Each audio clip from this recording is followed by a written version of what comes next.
말씀은 시편 148편 말씀입니다.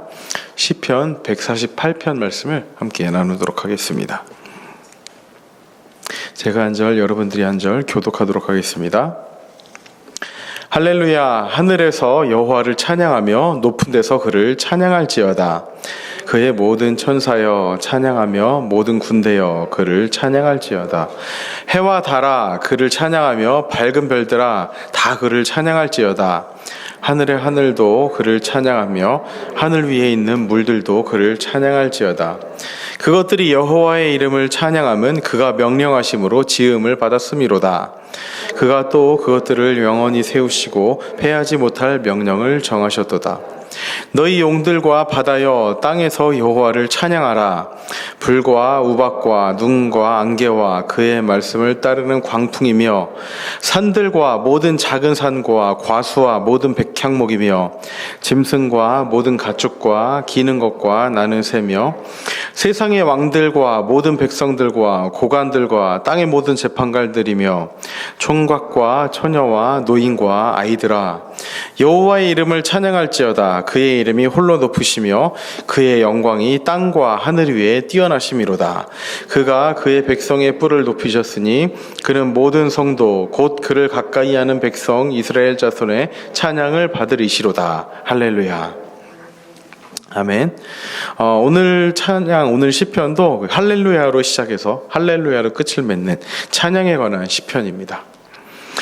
웨스트민스터 신앙 고백서를 요약한 소요리 문답을 보면요, 그의 첫 번째 질문이 이렇게 묻고 있습니다. 사람의 제일 된 목적이 무엇입니까? 사람의 제일 된 목적. 이에 대한 대답은 이것입니다. 하나님을 영화롭게 하고 그를 영원토록 즐거워하는 것입니다. 오늘 본문의 시편은요, 사람들뿐만 아니라 세상의 만물들도 찬양으로 주님을 영화롭게 하고 즐거워하도록 초대를 하고 있습니다. 이 시에서 세상을 구성하고 있는 30가지에게 하나님을 찬양하라고 명합니다. 산들과 바다들과 또 열매들과 모든 백향목이요 다 찬양하, 이렇게 30가지가 나열이 되어 있습니다. 여기서 이렇게 찬양의 초대가 반복되는 것에 대해서요, 어거스틴은 이렇게 이제 질문하며 답을 합니다. 만물이 찬양하고 있는데 왜 계속하여 찬양하라고 말하는가라는 질문을 하는 것입니다. 그리고 이에 대해서 어거스틴은 또 스스로 대답을 합니다. 왜냐하면 그들이 찬양하고 있을 때 시인은 너무 신났고 따라서 찬양하라는 권면을 계속하고 싶어졌기 때문이다. 그것은 마치 어떤 사람이 그의 일을 즐겁게 하는 사람을 보면 그렇게 하는 거예요, 계속하세요 라고 말하는 것과 같다고 대답을 합니다. 즉 산들아 찬양하라, 바다들아 찬양하라, 하늘들아 찬양하라 이렇게 하는 것은 시인의 마음이 지금 하나님을 찬양하는 것으로 가득 차 있고 그 찬양이 너무 즐겁고 복되기 때문에 만물을 보면서 찬양하라고 권면을 하고 있다고 말하는 것입니다. 그런 거죠. 저희도 기분 좋을 때 보면은 세상의 모든 것이 다 좋게 보이지 않습니까? 유효신가 가사처럼 저 빨간 장미가 함께 웃네요, 이렇게 얘기하는 것처럼 그냥 제가 즐거우면, 누군가 즐거우면 그 주변의 모든 것들이 즐거워 보이는 그것을 이야기하고 있는 겁니다. 시인은요, 강하고 높고 큰 것들을 소환하면서 하나님을 찬양해야 한다고 외칩니다. 1절부터 4절까지를 제가 다시 한번 읽어드리겠습니다. 할렐루야, 하늘에서 여호와를 찬양하며 높은 데서 그를 찬양할지어다. 그의 모든 천사여 찬양하며 모든 군대여 그를 찬양할지어다. 해와 달아 그를 찬양하며 밝은 별들아 다 그를 찬양할지어다. 하늘의 하늘도 그를 찬양하며 하늘 위에 있는 물들도 그를 찬양할지어다. 우리를 둘러싸고 있는 모든 것, 우리가 알고 있는 모든 것은 하나님의 영광을 선포하고 있습니다. 또한 우리도 하나님의 영광과 아름다운 덕을 선포하기 위해 창조되고 부름받았습니다. 그렇게 우리가 살면서 가장 중요하게 해야 할 일은 하나님을 찬양하는 것입니다. 시인은 이렇게 모든 것에게 하나님을 찬양하라고 하면서 동시에 심지어는 과일과 나무 그리고 작은 동물들에게까지 하나님을 찬양하라고 권면합니다. 8절부터 10절입니다. 불과 우박과 눈과 안개와 그의 말씀을 따르는 광풍이며 산들과 모든 작은 산과 과수와 모든 백향목이며 짐승과 모든 가축과 기는 것과 나는 새며 이 땅의 모든 피조물들을 향해 하나님을 찬양하라고 선포하고 있는 것입니다. 어떻게 보면 이 땅의 모든 피조물들은요, 그 자체가 창조주가 있음을 보여주는 반박할 수 없는 증거입니다. 왜냐하면 하나님께서 그 모든 것들을 지으셨기 때문입니다.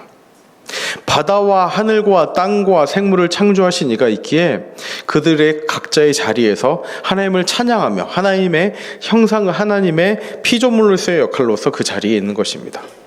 동시에 마찬가지로 하나님은 우리를 창조하셨고 또 우리에게도 각자의 자리를 주셨습니다. 그리고 그 각자의 자리 가운데 하나님을 찬양하도록 우리를 지으신 것입니다. 그리고 이 찬양의 독특한 묘미는요, 찬양의 이유가 끝부분에 단 한 번 제시되어 있다는 것입니다. 왜 만물이 주님을 찬양해야 합니까? 13절입니다. 여호와의 이름을 찬양할지어다. 그의 이름이 홀로 높으시며 그의 영광이 땅과 하늘 위에 뛰어나심이로다. 왜냐하면 주님의 이름이 홀로 높고 그의 영광이 땅과 하늘 위에 가득하기 때문입니다. 이것이 우리가 찬양해야 할 이유입니다. 만물이 하나님의 형상으로 지어진 그 만물이 하나님의 형상으로서 하나님을 알 수 있는 도구가 되어 이 땅에 가득 차 있고 또 그것을 통해서도 하나님의 영광이 되어야 하며 또 우리 또한 하나님의 영광을 위해 지음받은 존재이기 때문입니다. 이어서 14절은 이렇게 이야기를 합니다. 그가 그의 백성의 뿔을 높이셨으니 그는 모든 성도 곧 그를 가까이 하는 백성 이스라엘 자손의 찬양 받으실 이시로다. 할렐루야. 주님은요, 그를 찬양하는 사람들에게 가까이 다가오신다라는 점을 놓치지 않고 있습니다. 이 말씀이 의미하는 것이 무엇입니까? 우리는 기분 좋을 때만 찬양하는 사람들이 아닙니다. 뭔가 하나님께서 우리에게 찬양의 이유를 주셔서 하나님을 정말 마땅히 찬양할 만하다 하는 이유가 생겼을 때 하나님을 찬양하는 존재가 아닙니다. 오히려 나에게 그런 이유가 없을 때, 정말 내 인생이 제대로 풀리지 않고 나에게 어떤 근거가 없을 때, 하나님을 찬양하고 싶은 그 근거가 없을 때, 그때 하나님을 찬양하는 것입니다. 그때 어떻게 하신다고요? 그가 그의 백성의 뿔을 높이셨으니 그는 모든 성도 곧 그를 가까이 하는 백성 이스라엘 자손의 찬양을 받을 이시로다.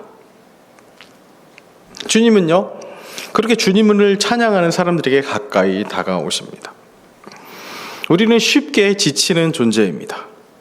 하나님을 찬양하기보다는 하나님께 불평과 원망의 말을 더 쉽게 하는 존재입니다. 그러나 그때마다 눈을 들어 하늘을 보시기 바랍니다. 주변을 돌아보며 하나님께서 지으신 이 땅의 모든 피조물들을 통해서 하나님의 영광의 충만함을 바라보시기 바랍니다.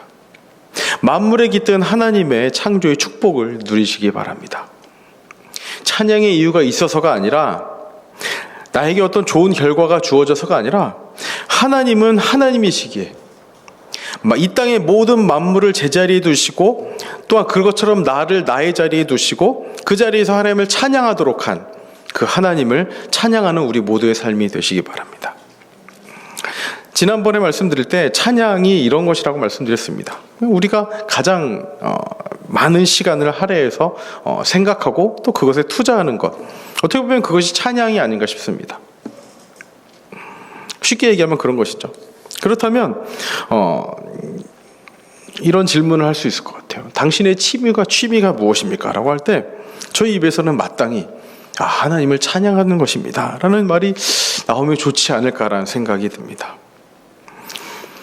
우리 인생 가운데, 우리의 삶 가운데, 하루 24시간 가운데 하나님을 가장 많이 생각하고 하나님을 생각하는데 가장 많은 시간을 할애하고 하나님의 말씀을 묵상하고 자연 만물을 보며 또 내 주변에 있는 고마운 사람들을 통해서 그런 하나님께서 주신 그 귀한 관계들 가운데 또 나에게 주신 그 일 가운데 설령 그것을 통해서 나에게 지금 좋은 결과가 있지 않다 할지라도, 설령 나에게 지금 힘든 시간을 지나는 가운데 있다 할지라도 그 가운데 하나님을 찬양하는 것, 이것만큼은 놓치지 않는 저와 여러분들의 삶이 되시기 바랍니다. 단순히 나에게 좋은 결과가 있어서가 아니라 그렇게 하나님을 찬양할 때 나에게 더욱 가까이 오시는 하나님을 기억하며 정말 힘든 중에서라도 그리고 고통 중에서라도 그렇게 하나님을 간절히 찾고 부르짖는 저와 여러분들이 되시기를 진심으로 소망합니다. 함께 기도하겠습니다. 하나님 아버지, 완악한 우리들은 하나님을 찬양하고 싶은 이유가 있을 때에만 하나님을 찬양합니다. 그러나 오늘 시편을 통해서 모든 만물이 하나님을 찬양하기 위해 존재함을, 또한 그것처럼 내가 이 땅에 존재하는 이유도 하나님을 찬양하기 위해 있는 것임을 잊지 않고 살아갈 수 있도록 인도하여 주시옵소서. 힘든 중에라도 고난 중에라도 하나님을 찾고 부르짖을 때 그 하나님은 그때 나에게 가까이 다가오시는 분이심을 잊지 않고 살아갈 수 있도록 인도하여 주시옵소서. 이 힘든 시간을 이길 수 있는 것도 하나님을 찬양하는 것임을 잊지 않게 하여 주시옵소서. 그 이 찬양을 통해서 우리의 모든 마음과 생각과 모든 것들이 하나님을 향할 수 있도록 이끌어 주시고 그때 하나님께서 친히 우리를 만나 주시고 이끌어 주시옵소서. 그런 하나님을 찬양하는 우리 인생의 가장 중요한 것이 이렇게 하나님을 찬양하는 것이 되길 원하며 감사드리며 예수님의 이름으로 기도합니다.